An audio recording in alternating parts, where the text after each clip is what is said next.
Welcome to the Jacksonville Momcast, a podcast dedicated to real stories for real parents. Each episode, we'll chat with local Jacksonville moms and cover topics to help you navigate mom life on the First Coast. Thanks for joining us as we tackle all things motherhood and more with a focus on the 904.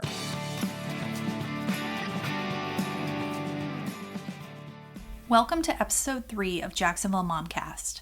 Our guest today is Katrina Strickland, a Jacksonville mom and one of the owners of Fun 4 First Coast Kids. Fun 4 has been a trusted family resource in Jacksonville since 2013. In this episode, Katrina talks with us about summer camps in Jacksonville. We'll chat about the wide variety of camps parents can choose from, as well as how camps might look a little different this year in light of social distancing. Thanks for tuning in. Today we welcome Katrina Strickland. She is one of the moms behind Fun 4 First Coast Kids. And Katrina, thank you for being here. And she's going to talk to us a little bit about summer camps and what type of camps are available in Jacksonville, as well as how they might look a little bit different this year as opposed to previous years. So Katrina, why don't you start by telling us a little bit about yourself and about your family and a little bit about Fun 4? Sure. Well, thank you so much for having me. Like you mentioned, I am one of the co-moms of Fun for First Coast Kids. Jez is my other mom who handles the site with me, and we both are moms of 2. I have a son and a daughter, and Jez has 2 daughters, and they're about the same age. So we purchased this site from Terry and Susie back last summer in August. And Jez is actually cousins with Terry and Susie. So we kind of kept it in the family, which has been really fun. They have been instrumental in helping us kind of learn the ropes and take over the site. And we've really been having so much fun with it. My background is in marketing and public relations. And obviously, as a mom of 2 kids, I'm always looking for things to do.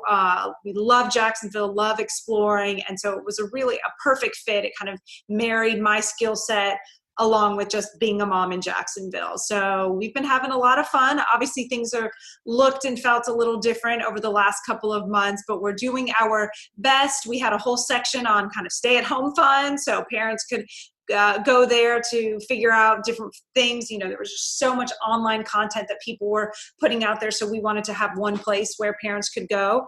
And now as we are transitioning to summer camp, we have hundreds of summer camps on our website. We really are the most thorough online directory for summer camps on the First Coast.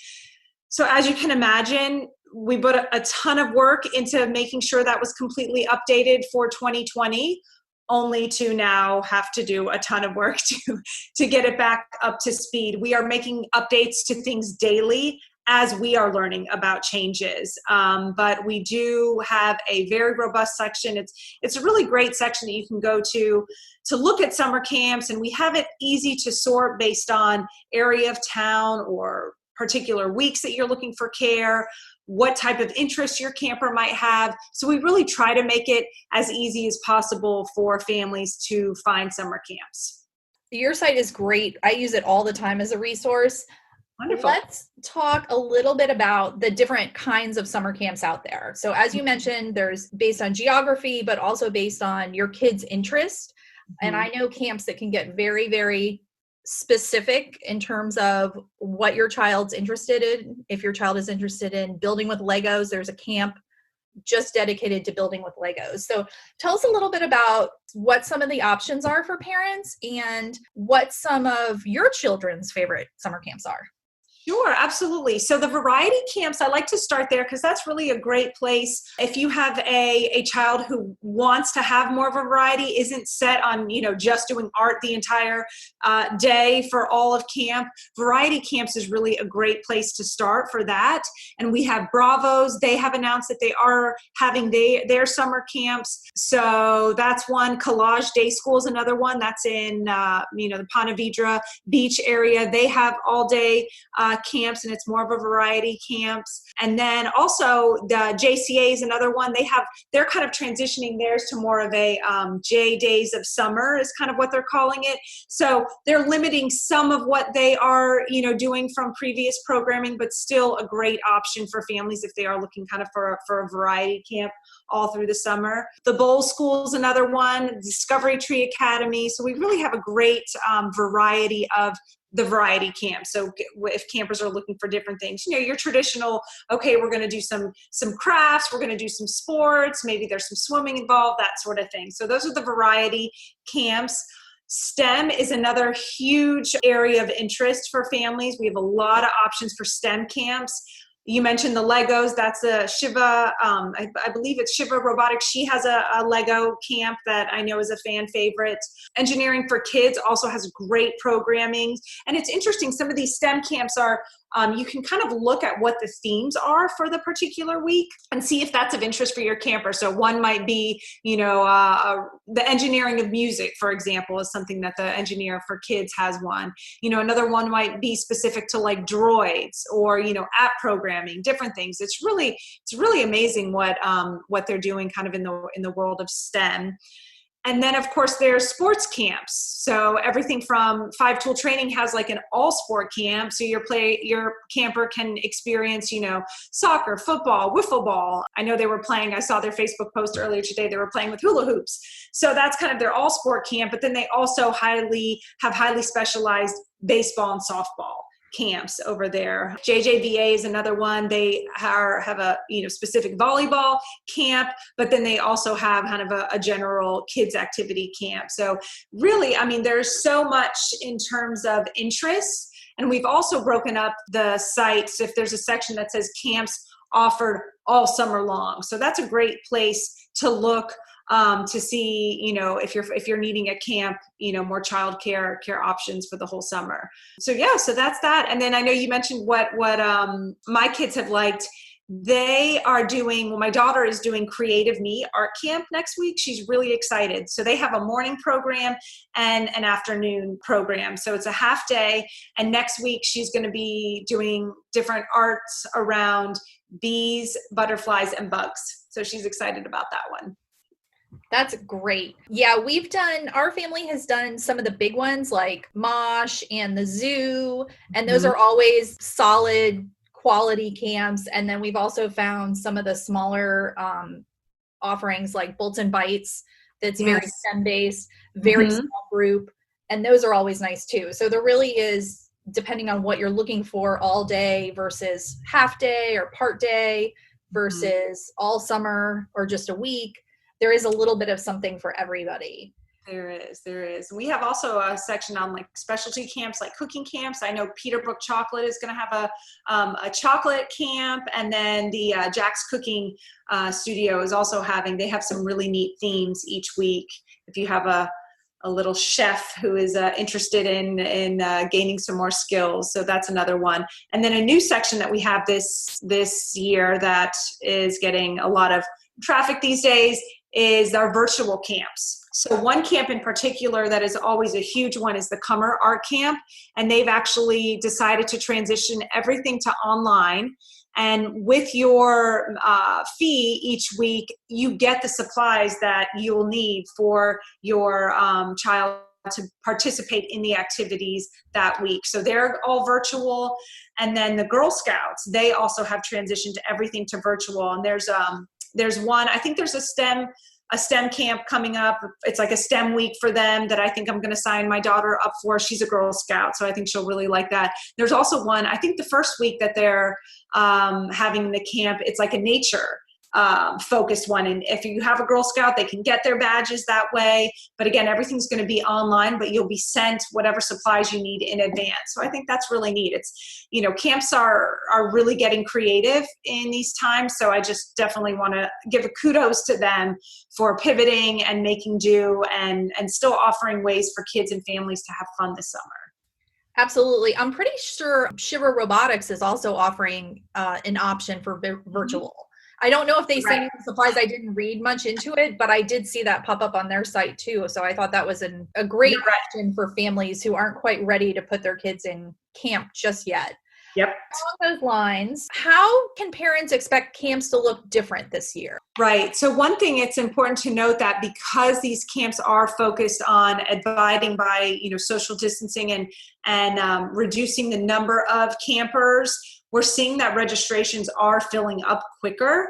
So if there is a camp in mind, I do advise, reaching out and getting your registrations in, just because I think you're going to see more spots filling up just because there's fewer spots. So, camps are doing the best that they can to stay open and, of course, abide by, the restrictions and keep everyone safe. So. And have you heard anything about smaller group sizes, increased safety measures in terms of, like you mentioned, trying to follow those social distancing guidelines? What are some other things parents should look for or questions they should ask about how camps are keeping their campers safe?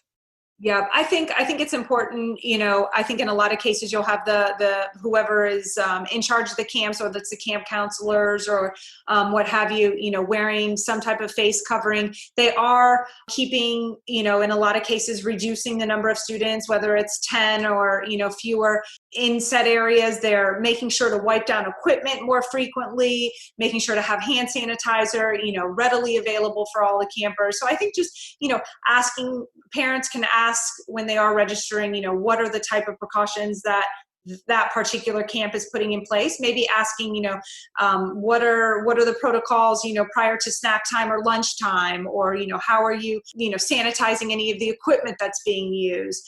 Obviously every camp is different and they're going to have different activities and that require different supplies. But I think all in all, the camps that we've looked at in terms of, updating the site, they are posting information on their Facebook pages and on their website about what they are doing to ensure the safety of families. So I think all in all, they're doing a good job. But of course, if there's any questions or concerns, definitely ask the camp, specifically.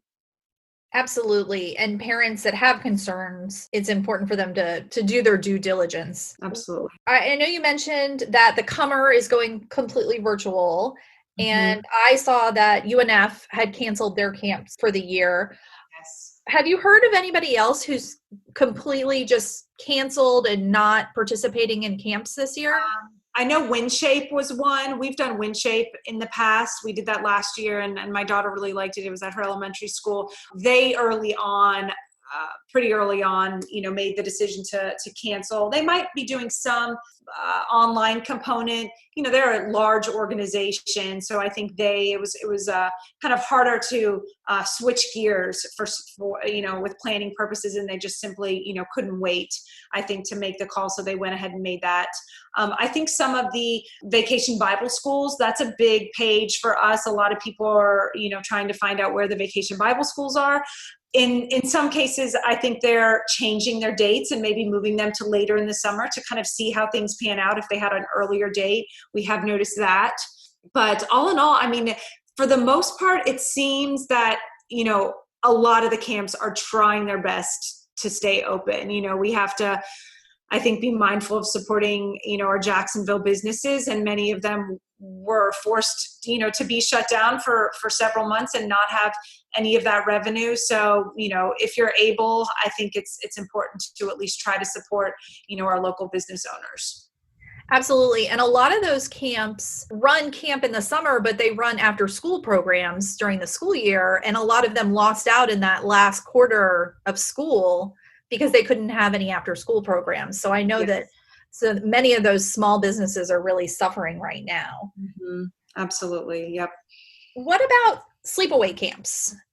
Yes. So, as far as Jacksonville, I know we're surrounded by, just outside of Jacksonville, I know there are a lot of farms and a lot of different areas where they host sleepaway camps. So tell us a little bit about what those options are for parents. Yep. So we are in the process of updating that. So I know the Girl Scouts, they have an overnight camp, and that has been canceled. Last I checked, YMCA, they have a Camp Winona and a Camp Immokalee, and I believe those are still happening, last that we checked. We do have a section on our site for specific to overnight camps. Again, I think some of them are still in the process of making those decisions, and we haven't heard yet on a lot of them, and we're, still combing through our list.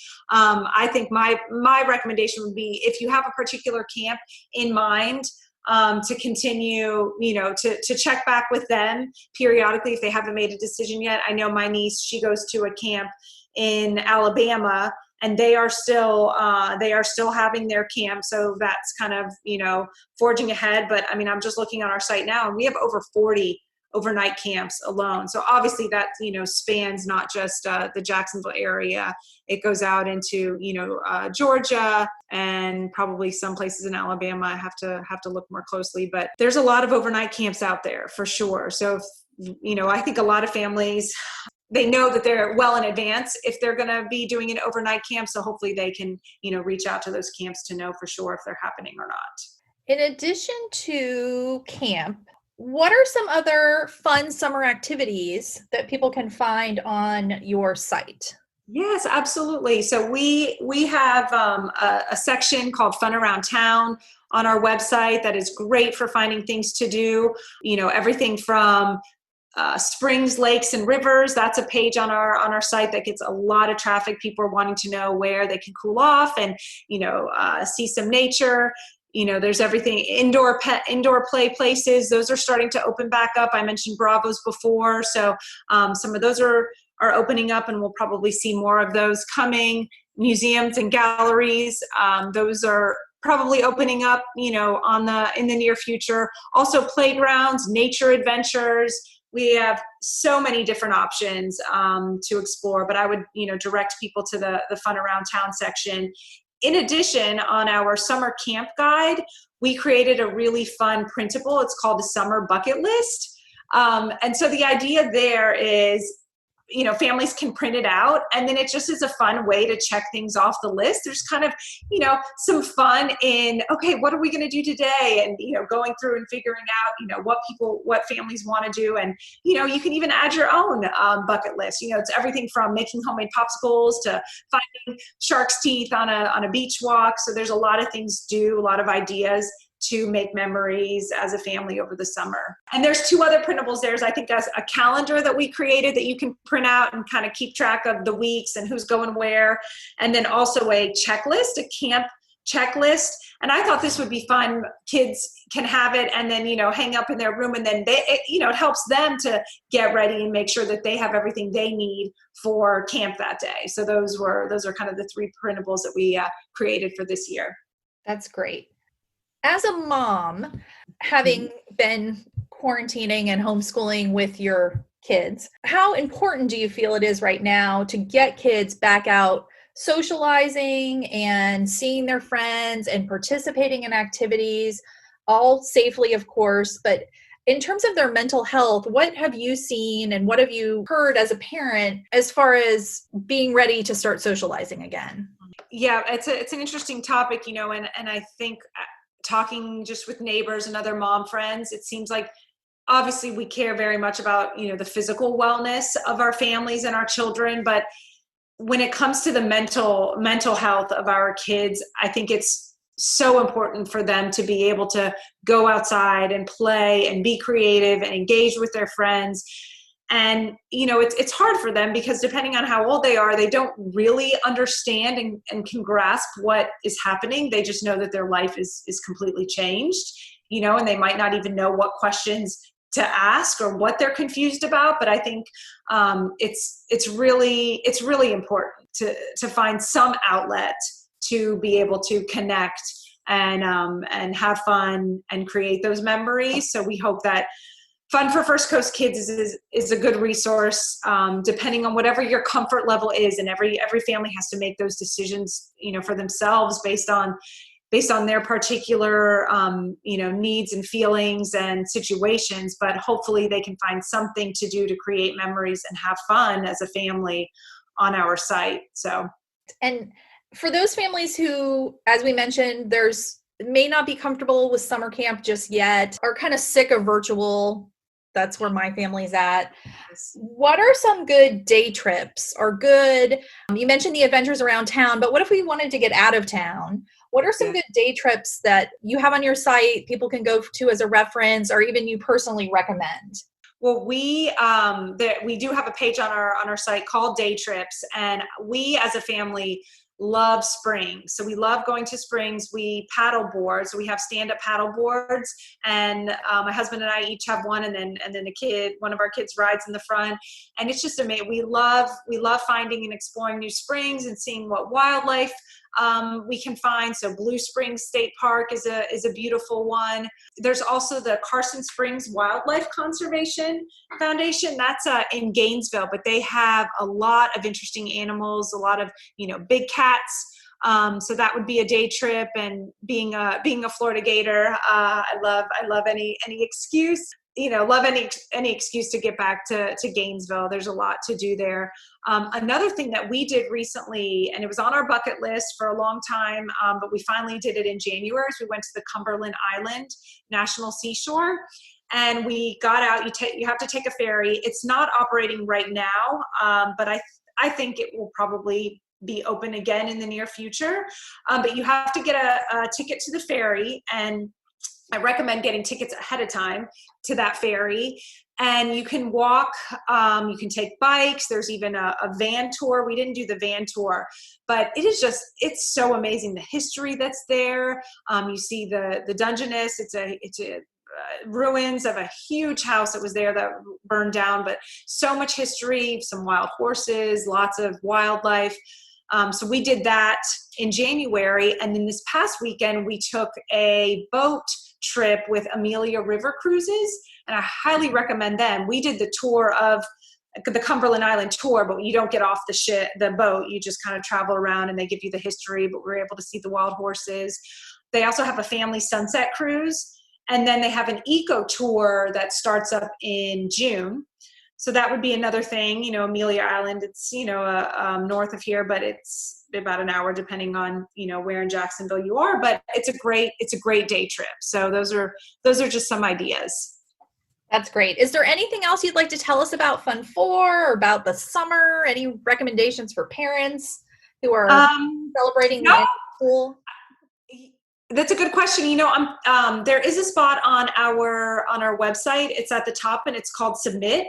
And you can submit listings, or you can submit calendars. So if there's anything that that you've heard of that maybe isn't on our site, we try to do our best to be comprehensive, but new things are coming out, all the time, new events, new businesses. So that's one option that I'd like to direct people to if you have something to submit. And then also be sure to sign up for our weekly newsletter. We send that out. Things have been a little bit different now with COVID. I've been sending them out mainly on Fridays, but starting this past week, I'm doing a camp spotlight email every Wednesdays. And the idea is to send, to let parents know and families know what camps have availability for the coming week. So that's definitely an important thing to notice, to sign up for our newsletter. And then we're always doing giveaways. So follow us on Facebook and Instagram, because we love giveaways. We love giving stuff away. Fantastic. Thank you so much for being on, and so much for filling in our listeners with some different camp options, as well as, the latest updates as for what camps are looking like now. And we really appreciate it. Absolutely. Thank you so much for having me. It was lovely. That's it for today. Thanks for listening to this episode of the Jacksonville Momcast. For more information about what you've just heard, check out our show notes and find us on Instagram at Jacksonville Momcast. If you've enjoyed this episode and know someone who should tune in, please subscribe and share it.